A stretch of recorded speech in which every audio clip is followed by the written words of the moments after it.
ได้เลยไม่เข้าขนาดนั้น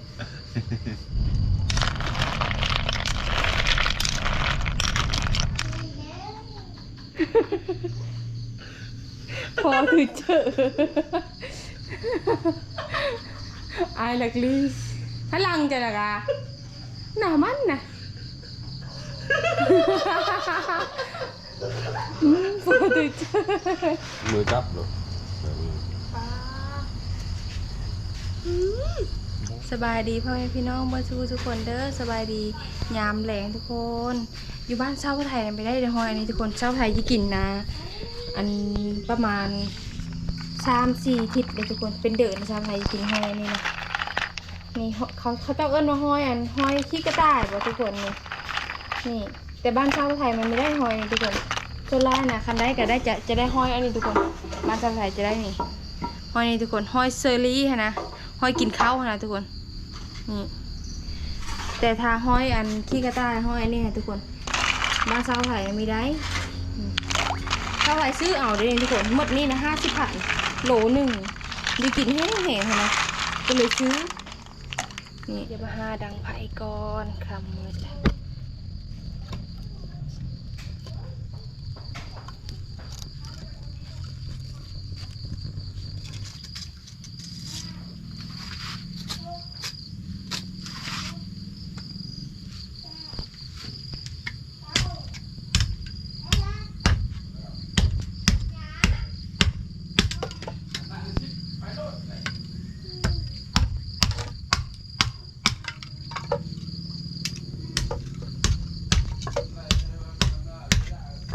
นับไปทำมาไล่เธอไล่ทีนะเป็นได้ปะเกา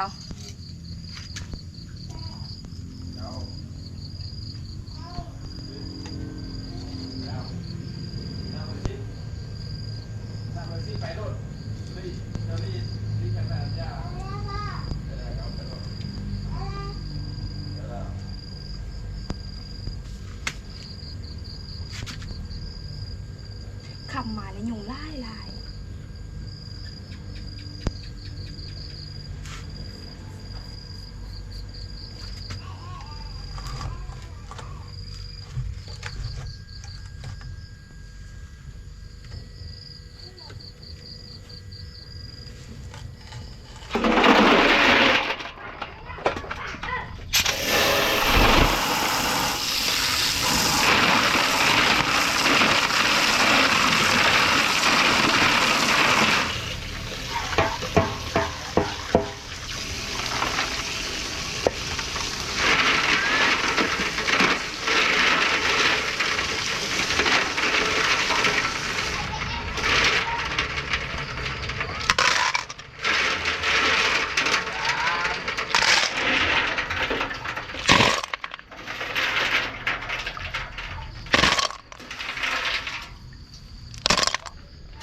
ต้มเซอร์ฮูสักเสือแล้วก็เซอร์เบอร์มาคิวด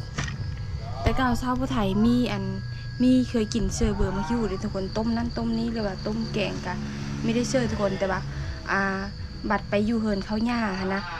หญ้าเพิ่นเป็นคนลาวเลยทุกคนแล้วเพิ่นมักแบบต้มแกงเพิ่นจะมักใส่อันเบอร์มาคิวดให้ทุกคนก็เลยติดกินแล้วก็แบบติดนะแบบเขาเอิ้นเลยว่าแบบเขาเคยกินให้ทุกคนเวลาที่เขาต้มแกงเพิ่นนี่เสื่อมเบื่อมาคิ้วนะมันจะห้อง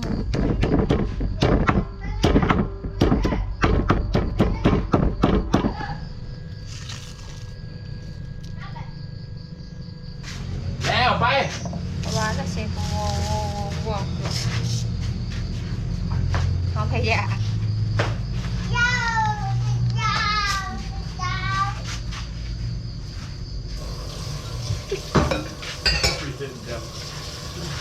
นั่งจะดีเอาขยะนั่งก็ได้เข้า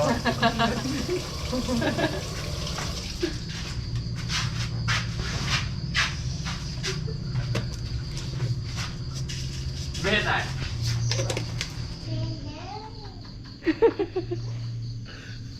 พอถือเจอไอ้ลักลีพลังจะละกะหนามันนะ ปกติหากระดิ่งมันละลีทุกคนเนอะน้องมือละหาเบนพอถึงเจอมันมองข้ามบอกเอาเอ้ยมันไม่ได้แหนเบิ่งซ้ำอย่ามาตำเจียวตำเจียวส้มทุกคนจำไปตำยูโกงกินลูกแซ่ๆเอาอยู่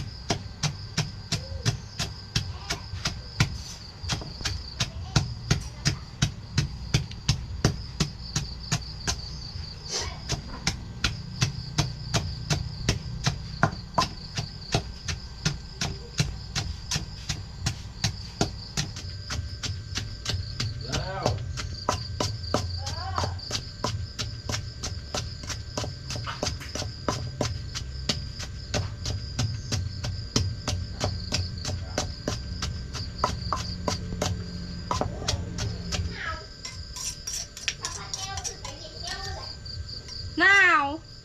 บุย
ซัมมาครั้งแรกในชีวิตก็ได้ทุกคนที่ชาวไทยกินห้อยอันเนี้ยห้อยขี้กระต่ายทุกคนกินอยู่ห้อยแต่เธอกะมีแม่นห้อยอันนี้ค่ะนะเป็นห้อยเชอรี่ค่ะนะทุกคนแถวเขตบ้านชาวไทยนะห้อยเชอรี่มันลาย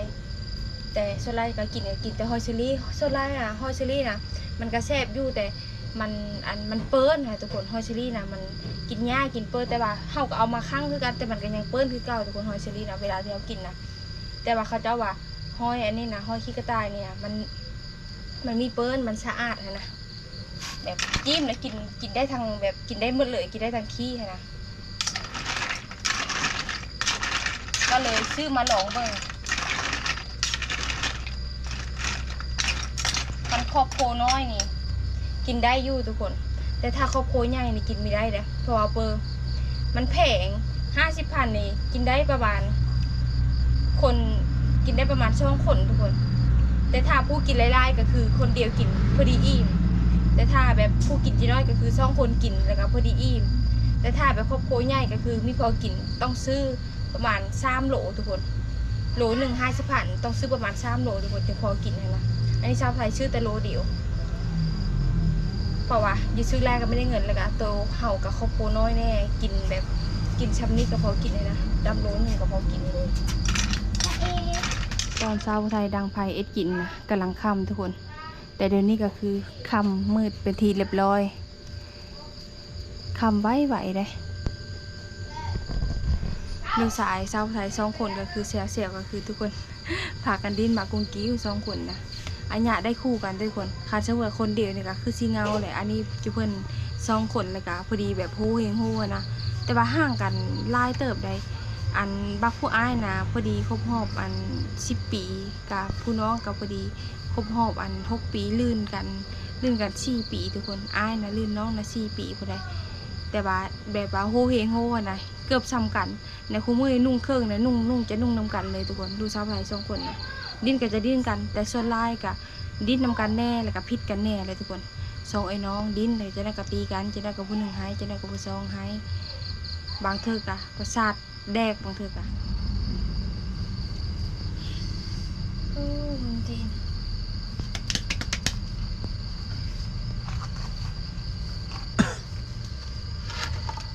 เจ็บหา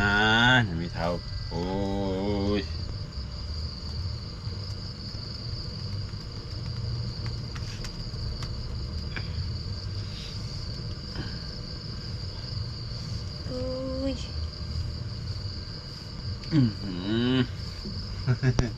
ได้เลยไม่เท้าขนาดนั้น ลูกเผ็ด กินแจ่วปลาร้า กินแจ่วอ่ะกินเพื่อไปเอ็ดกินอยู่น่ะเบิ่งลูกสายทุกคนเอ็ดกินน้ำก็ไม่ทันนี่แหละเวลาที่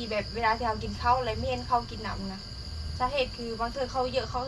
กินก่อนเขาเอ็ดกินน้ำไม่ทันบางเธอได้เอ็ดกินให้เขาก่อนอันนี้ก็เอ็ดกินแม่บอกแม่เอ็ดกินจะได้แป๊บนึงจะแล้วเลยกินข้าวแล้วกินอะไรกินนี่เนาะ กาเผ็ดกันกากินเลย ยาเดินดินมาแล้วเบีย ยาได้เอากาเบี้ยว กล้ามือเลยกะ ดินบ่ กล้ามือดิ้นละ ดินบ่ดินบ่ จะกินเพื่อกาเผ็ด แก้ว กินข้าวแจ้งกันจ้ะกะโอ้ กาดินบ่กะกิ้ว มาเฮ้ยอยากกินข้าวแล้วจะน้อยนี่ไม่ ดิน กิ บ่ น กะส้มบ่เราเล่นหลังโว้ไปแอบเบิกนักกะอันนั้นมัน10 อัน 5เด้อไปไอ้พวกน้อง อย่าไปนั่นนะ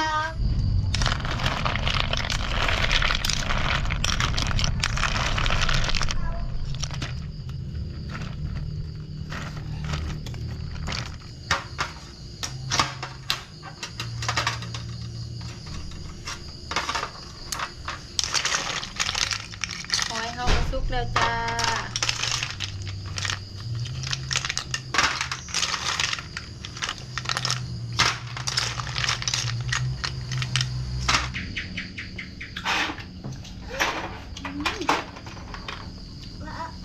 แซ่บแท้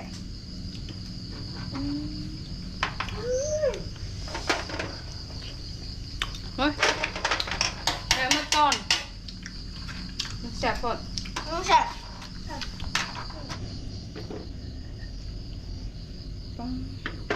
หอยอันนี้นะหอยเซอรี่เบาสายเพิ่นเก็บมาได้น้อยหนึ่งอยู่แคมป์ถ่ะบางคุณน้อยเยอะ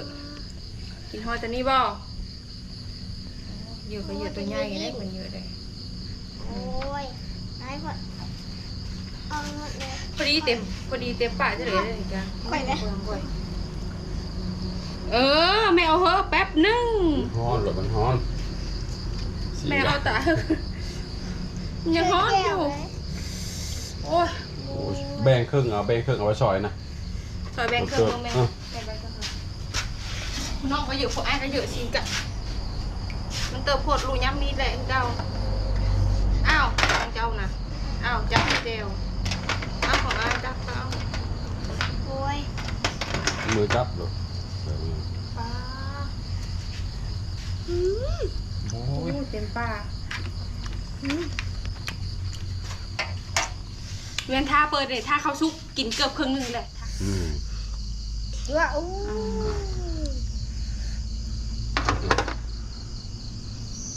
ป้าคุยเจลเอาข้าวหรอ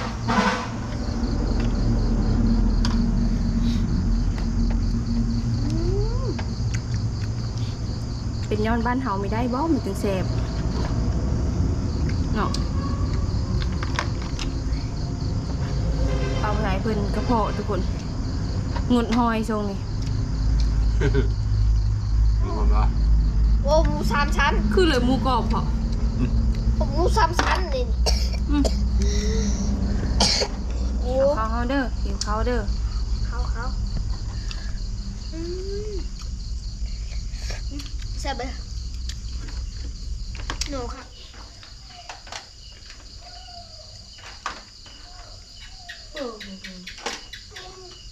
เข้า เล็กบ่ เล็บ เล็กออกบ่เล็กออกแล้วก็เลยยัง นังเกิน ไหนได้มึงง่ายนะ มันก็ได้หรอก